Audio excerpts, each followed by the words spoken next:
तो उसने कुछ मंत्र करके उसने ऐसा फेंका, जब भी वो रूमाल पे गिरा तो वो जो लड़की है ना, जो हमारी बहन, वो चिल्लाने लगी कि मुझे मत मारो, मुझे मत मारो।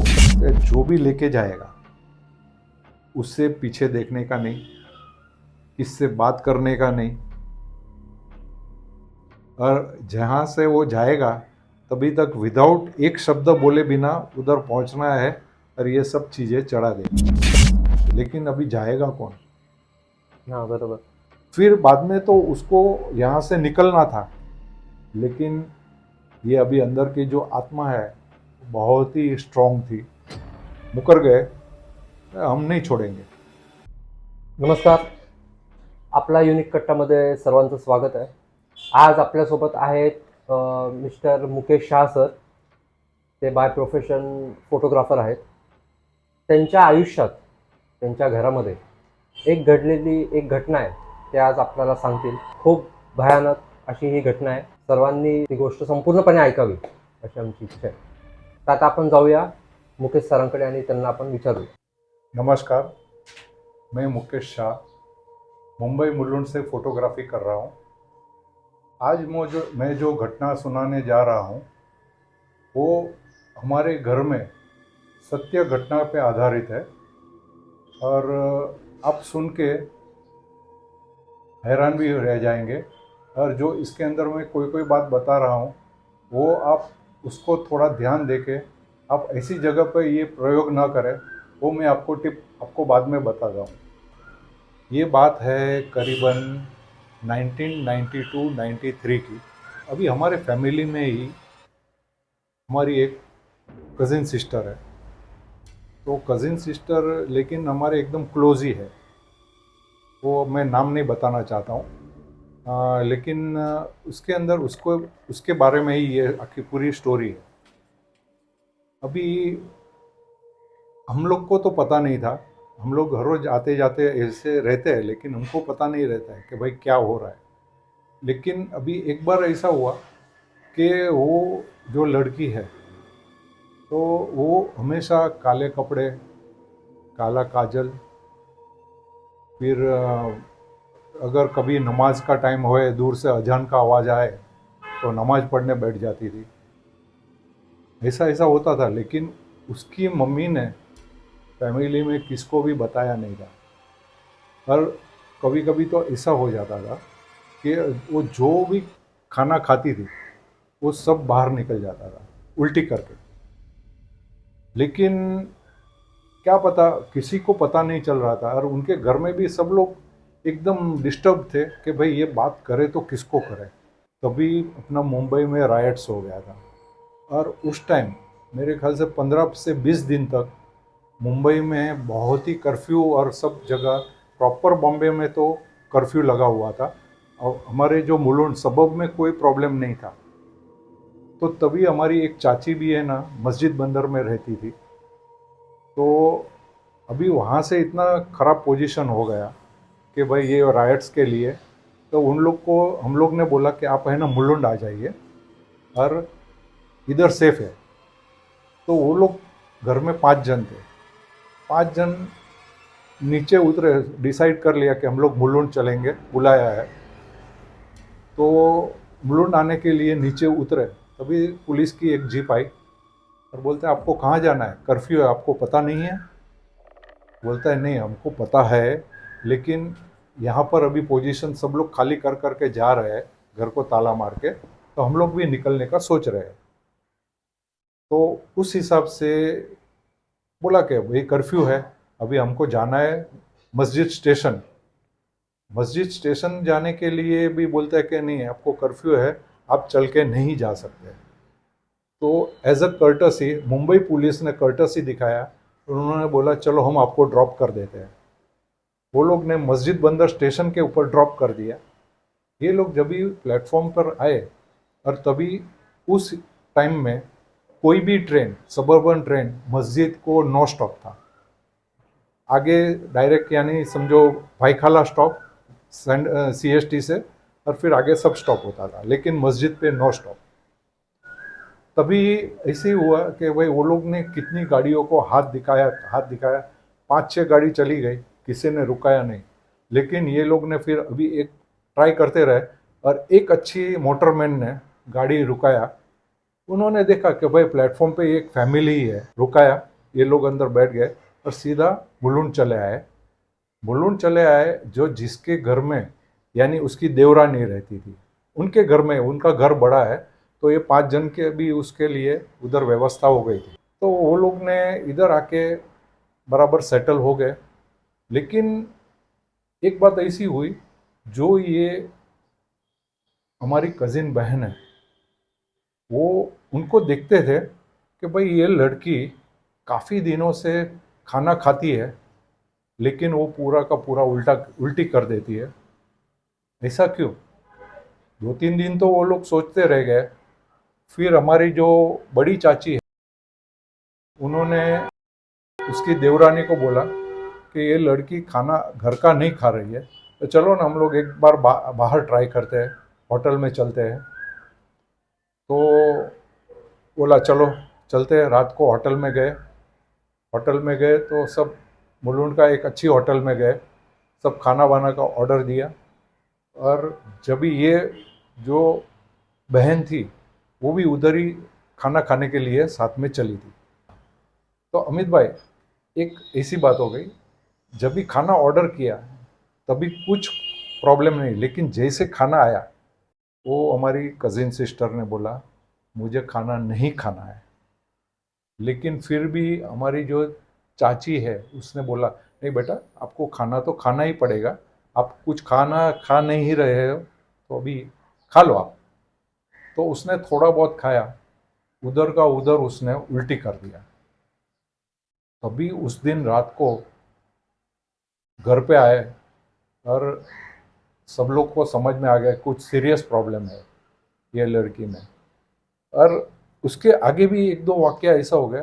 जो मेरा कजिन्स भाई है, वो सुबह सुबह है ना भगवान के पास दिया बत्ती और माला गिनते हैं। तभी ये जो हमारी सिस्टर है, कजिन सिस्टर, तो वो बताती है, अरे भाई आप क्यों ये सब कर रहे हो, ये नहीं करने का, उससे कुछ फ़ायदा नहीं होता है। यानी उसको कुछ प्रॉब्लम हो रहा था, वो लेकिन बता नहीं रही थी। लेकिन फिर बाद में जब भी हम लोग खाना खा के शाम को यानी होटल से आए, तो उसके अंदर एक सर्वोदय नगर में जो एक मांत्रिक, या तो तांत्रिक नहीं लेकिन मांत्रिक, यानी जो घर घराव जो है ना, ऐसा कुछ भी कोई प्रॉब्लम रहता है ना, तो उधर जाके वो कुछ सॉल्व करके आता है। उसको बुलाया। उसने आके पहले आधा घंटा तो बहुत ही मशक्क़त की उसके सामने, भाई कौन है, तू कौन है। वो कुछ भी जवाब नहीं दे रही है, क्योंकि फिर बाद में बहुत ही किया। उसने बोला कि अभी एक रुमाल दीजिए और कुछ मूंग और अड़द के दाने दीजिए। दिया तो उसने कुछ मंत्र करके उसने ऐसा फेंका, जब भी वो रुमाल पे गिरा तो वो जो लड़की है ना, जो हमारी बहन, वो चिल्लाने लगी कि मुझे मत मारो, मुझे मत मारो।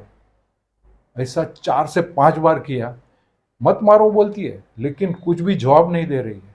और ये सामने है जो मांत्रिक है, बोलता है तू कौन है, वो मुझे बता। बोलता मैं बताएगी ही नहीं, मैं बताऊंगा ही नहीं। दो दो जेंडर में बात कर रही थी, मेल और फीमेल।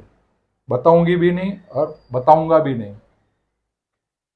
फिर इन्होंने बताया कि मेरे घर में कुछ सूतक है, यानी डिलीवरी आई है, तो 40 दिन का सूतक है, तो आप है ना आज की रात संभाल लो, और फिर बाद में आप कोई बड़े मांत्रिक के पास आप जाइए और इसका जो है निवारण कीजिए। तभी उस दिन तो नाम बताया ही नहीं था, लेकिन उसने बोला कि अगर आज की रात आपको निकालने के लिए मैं ये आपको कुछ ये दाना देता हूँ, हर 1 घंटे में 2-2 दाना उसको देते रहना।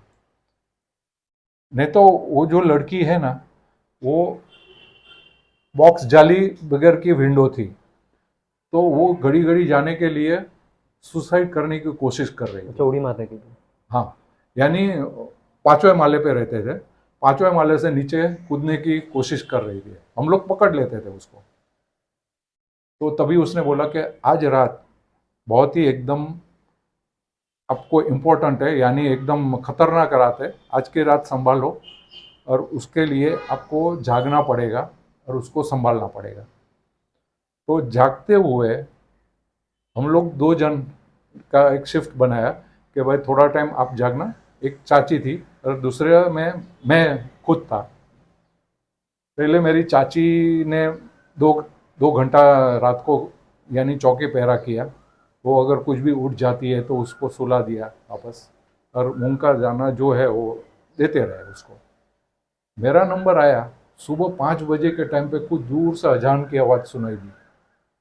तो वो अपने ही बेड में वो नमाज की मुद्रा में आके माथे पे स्कार्फ डाल के वो पढ़ने लगा। दूसरे दिन अभी हम लोग इतनी टेंशन में, हम पूरा फैमिली थे कि अभी क्या करना। तभी एक किसी ने हमको सुझाया कि एक घाटकोपर में भी एक मांत्रिक है, उसके घर में माता जी का मढ़ है, तो आप उसके पास चले जाओ और आप देखो कि क्या होता है। उसके पास गए तो उन्होंने भी कुछ पहले विधि किया, बहन को बिठाया, विधि किया, लेकिन तभी तक वो अंदर का जो आदमी यानी जो कुछ भी खराब आत्मा थी वो एकदम मचलने लगी। उसने बोला कि यार मैं अभी यहाँ से जाता हूँ, आप कुछ मत करो। लेकिन ये जो मांत्रिक है वो ऐसे छोड़ते नहीं है, उनके साथ में डायलॉग करते हैं, उनके साथ में बोलते हैं। लेकिन हम लोग को अपना जो जनरल पब्लिक रहता है उसको तो डर लगता है कि भाई हम लोग उससे बात कैसे करें, बराबर। लेकिन वो लोग को डर नहीं लगता है। नहीं।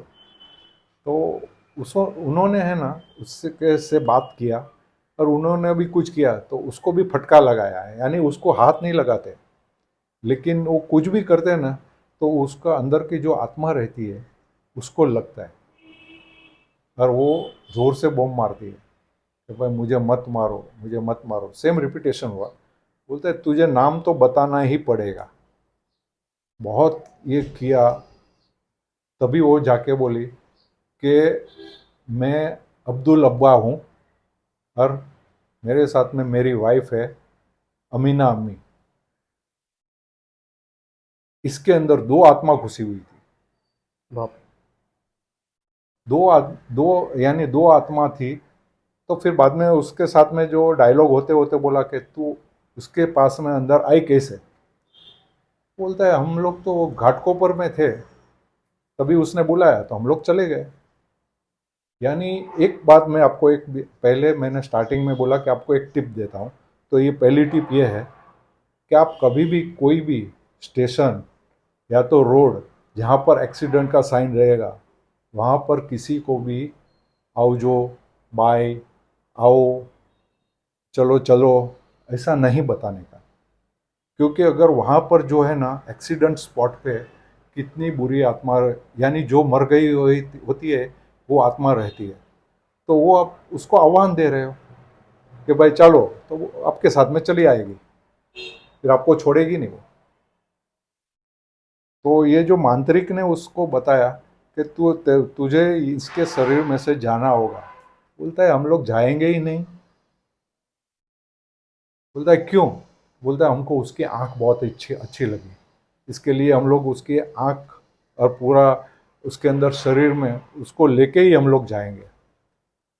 तो बोला कि नहीं कुछ नहीं, तुझे जाना तो होगा ही। फिर बाद में बहुत सारी यानी कॉन्वर्सेशन हुआ। अल्टीमेटली उन्होंने पूछा आपको क्या चाहिए वो बताओ, हम देने को तैयार है, और लेकिन ये लड़की को छोड़। तो उसने पहले तो बताया यानी कुछ भी आनाकानी करके बताया कि भाई हमें पहले एक जालीदार टोपी चाहिए, एक बुरखा चाहिए, गजरा चाहिए और रूमाल चाहिए। ऐसे 5-6 आइटम जो उन्होंने बताया कि ये हमें दे दो और हम सोचेंगे निकल जाएंगे। यानी शरीर में से। तो बोलता है आपको पहुंचाए कैसे? तो एक बहुत ही बड़ा प्रश्न था। तो उन्होंने बताया कि भाई आप है ना कोई भी दरगाह पे ये जाके ये चढ़ा दीजिए और वो मुझे मिल जाएगी सभी आइटम। अभी उसके बाद में कैसे हुआ कि भाई वो दरगाह में रखने का तो बोल दिया, लेकिन अभी दरगाह अभी ऐसा जो टाइम था कि काफ़ी सारे मुंबई में रायट्स हुए थे, तो सभी रिलीजियस टेम्पल, दरगाह यानी कोई भी रिलीजियस टेम्पल वगैरह का जो है ना बहुत ही पुलिस बंदोबस्त था। पुलिस बंदोबस्त में यानी आपको है ना किधर भी अंदर, तभी माहौल ही ऐसा था कि शांत एरिया में भी बहुत ही एकदम पुलिस का प्रोटेक्शन रहता था। तो अभी हम लोग बैठे थे, तभी एक याद आया कि एक दरगाह है, हम लोग ने सॉर्ट आउट किया, और वो है घाटकोपर में सर्वोदय हॉस्पिटल। सर्वोदय हॉस्पिटल में ऐसा है कि उधर सभी रिलीजियन के भगवान, दरगाह, मंदिर, राम मंदिर, अपना शंकर भगवान का मंदिर, सभी भगवान और सभी का जो है ना उधर पूरा सब सेग्रीगेट करके रखा है। बोलता है चलो उधर अब जो मज़ार है उधर ही जाके छोड़ देंगे, लेकिन अभी जाएगा कौन? हाँ बरोबर. ये जाएगा कौन यानी बहुत ही डेंजर थी। बोलता है कि जो भी लेके जाएगा उससे पीछे देखने का नहीं, किससे बात करने का नहीं, और जहाँ से वो जाएगा तभी तक विदाउट एक शब्द बोले बिना उधर पहुँचना है और ये सब चीज़ें चढ़ा देनी है। अभी मुलुंड से चलो ट्रेन में तो चले गए, वो जब भी हमारा एक कज़िन है भाई, उसने ये बीड़ा उठा लिया कि मैं जाके छोड़ दूंगा। उसने सब चिट बनाई थी कि भाई यहाँ से मुझे सर्वोदय होटल जाना है, वो दिखा देगा तो भाई कैसे जाना है। और ये यहाँ पर जो हमारी सिस्टर थी, उसने जब भी ये हमारा कज़िन भाई है वो बाहर निकला ना, तो उसने चालू कर दिया कमेंट्री, अच्छा ये जा रहा है लेकिन उससे ये जगह मिलने वाली नहीं है। उसने पहला ये एक क्लॉज रखा कि पहले घाटकोपर जाने का, घाटकोपर पे जो थाना एंड का टिकट काउंटर है, टिकट काउंटर के पास उसको हाजिरी लगानी है। बोलता है हाजिरी लगाएगा तो आपको हमको पता कैसे चलेगा कि भाई ये हाजिरी लगा दिया? तो बस नहीं, खाली आप उधर जाके खड़े रहो, मैं समझ जाऊंगी कि भाई ये इसके अंदर ये हाजिरी यानी आ गया है। तो फिर यहाँ से जब भी वो ट्रेन में बैठा, बोलता है ट्रेन में तो बैठ गया है लेकिन उसको टिकट काउंटर मिलेगा नहीं, क्योंकि तभी का टाइम में अभी आज जो घाटकोपर विकसित हो गया है, तो अभी तो टिकट काउंटर सामने दिखता है। पहले ऐसा था, काफ़ी दूर था घाटकोपर ईस्ट का टिकट काउंटर, यानी अगर आपको बाय रोड होके जाके उधर अप्रोच करना पड़ता था। तो यानी ये लोग तो सब मस्जिद बंदर से आए थे, उन लोग को कुछ भी पता नहीं था कि भाई घाटकोपर में ये चीज़ कहाँ पर है, यानी टिकट विंडो कहाँ पर है। बहुत ही लंबा था टिकट विंडो। तो फिर वहाँ पर खाली ऐसे पूछते पूछते, यानी खाली पूछते तो सकते नहीं हैं, लेकिन खाली उसने लिख दिया था भाई टिकट काउंटर। फिर किसी ने बताया कि भाई आप आगे चले जाओ, उधर है। उधर गया तो यहाँ पर वो लड़की बोल रही कि हाँ ये टिकट विंडो पे पहुँच गया है। वो अपना बंदा था, हमारा भाई, वो घाटकोपर में था, और ये हमारी बहन इधर घर में बोल रही है मुलुंड में कि भाई वो बंदा पहुंच गया है, लेकिन अभी उधर भी जाके उसको तकलीफ बहुत पड़ने वाला है। ईस्ट का ब्रिज लेके झुंझुन वाला कॉलेज घाटकोपर की, वहाँ पर वो ब्रिज से नीचे उतरा, ऑटो वाले को चिट दिखाया,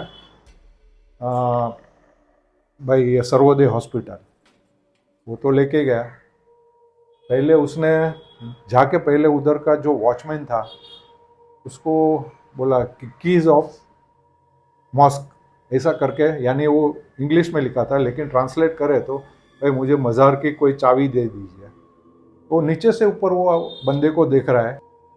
फिर बाद में उसने उसको कैसे भी कन्विंस किया, उसने बताया कि भाई उधर, खाली इशारे से बोला कि भाई ये उधर छोड़ना है। तो उसने बोला मैं चाबी तो नहीं दे सकता हूँ, लेकिन उधर एक विंडो है, आप उधर जाके चढ़ा दीजिए। तो ये उधर गए भाई साहब, और उसने देखा कि नीचे मज़ार है। और तो उसने एक एक करके वो, एक उधर रस्सी भी पड़ी थी, क्या पता, अभी पता नहीं है, तो रस्सी से वो एक एक चीज़ें नीचे छोड़ने लगा।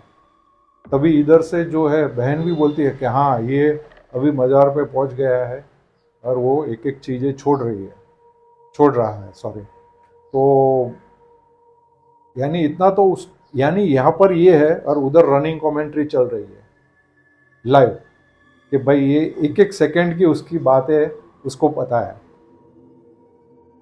फिर बाद में वो छोड़ दिया।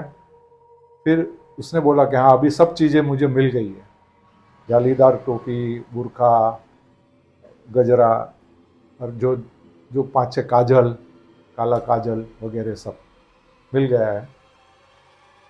फिर ये वापस आ गया, ये एक चैप्टर पूरा हो गया तभी। फिर बाद में तो उसको यहाँ से निकलना था, लेकिन ये अभी अंदर की जो आत्मा है बहुत ही स्ट्रांग थी, मुकर गए, हम नहीं छोड़ेंगे, मैं ये शरीर नहीं छोड़ूंगा।